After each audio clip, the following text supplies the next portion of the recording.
big match. Brock Lesnar, the WWE Champion, takes on Roman Reigns in a winner-take-all match to unify the WWE Championship and the Universal Championship.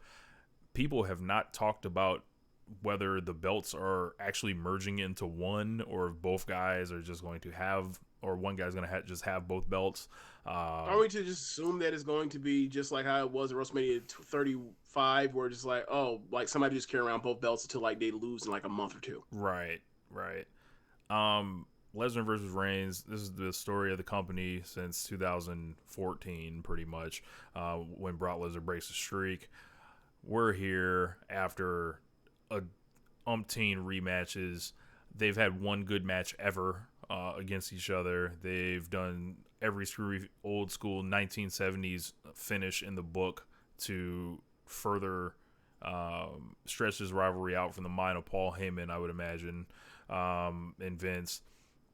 This is like, I can't think of a match that they've done three times, like in, excuse me, more than three times in big spots that I'm less excited for. I think people are into the Cowboy Brock thing. It's pretty funny on a certain level, Yeah, but the memes alone. yeah, the for me it's still the same dynamic there, except Roman's like, he's supposed to be booed this time. I don't really find myself cheering for Brock Lesnar at any point. Right. It just doesn't click with me in that way.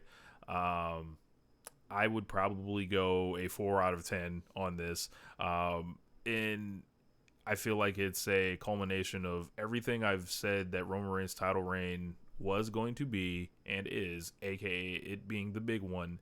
All this being for him. They weren't building anybody to topple him or anything like this. This was always about getting him another, and he already beat Brock Lesnar in Saudi Arabia, like at the end of last year. Like, this already happened. Like, this is like, I don't know if it's supposed to be different because it's at WrestleMania and this is where Lesnar has owned him, but I doubt they're telling that story. That would be like a New Japan style thing. I don't care about Paul Heyman anymore. He can take his funny faces and like put him behind a newspaper holding up over his face. They don't I'm even done at do this that with point. him anymore. Like, when's the last time you saw one of those like cut to him in the middle of a match with Roman or Brock, like in the way they used to do it, like in the mid 2010s? That doesn't happen anymore. Like, just get off. Like, leave my television. Like, I'm good.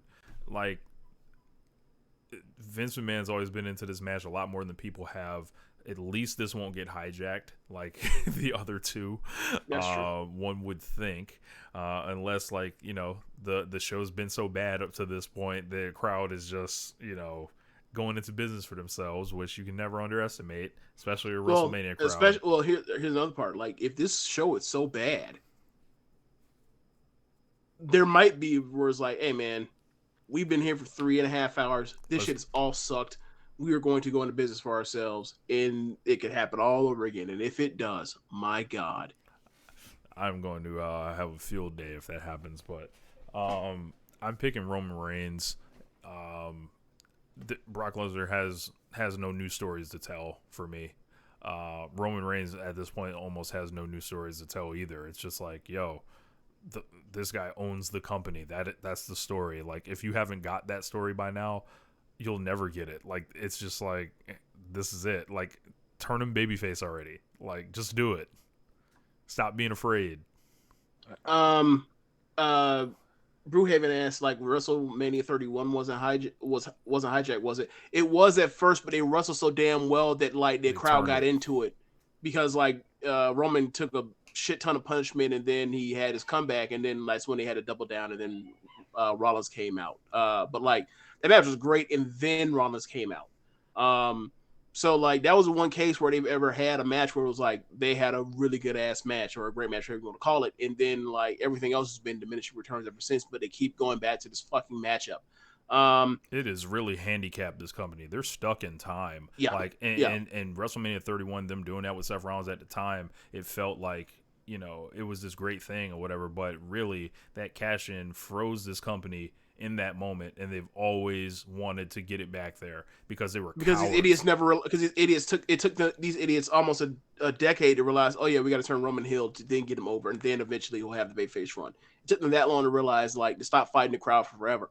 Like, it took another fucking wrestling company to come out to sprout out of the fucking sand, out the soil, for it to happen. Amazing, and yeah, and I'm sure they'll just do a bunch of F5s, Superman punches, God, I hope German not. suplexes, like the same match that they always have over That's and my over favorite again. kind of matches. While WWE and all the wrestlers, that talk about psychology and storytelling, this being the place for it and everything like that. Yet, like, we keep seeing what happens. They're devoid of storytelling with these guys at this point. There's nothing else for them to do because Brock doesn't.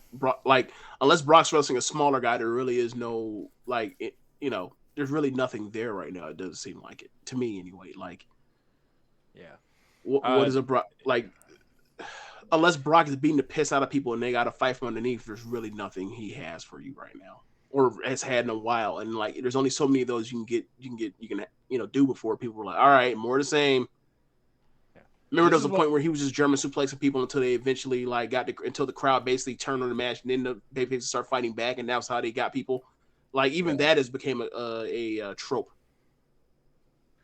Well, these are my favorite type of matches, so my excitement is a 7. This is WWE 2K, where they both start with 3 finishers, and you just go, and it's like, yeah, who could get that fourth finisher in first or whatever. I'm looking forward to this just because. And you're gonna have Heyman when Brock Lesnar's ahead. Heyman's gonna be doing like, oh, I can't believe this is happening, that kind of thing. I mean, Roman. I mean, they have basically forced me to enjoy this storyline.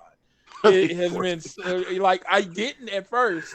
I thought it was kind of boring, and then it's just kind of like, oh, I haven't seen them go all in on someone to this extent in so long that it is intriguing to see how far they're going to go. How long are they going to go before they get bored with Roman Reigns or whatever? And it doesn't seem like it's happening.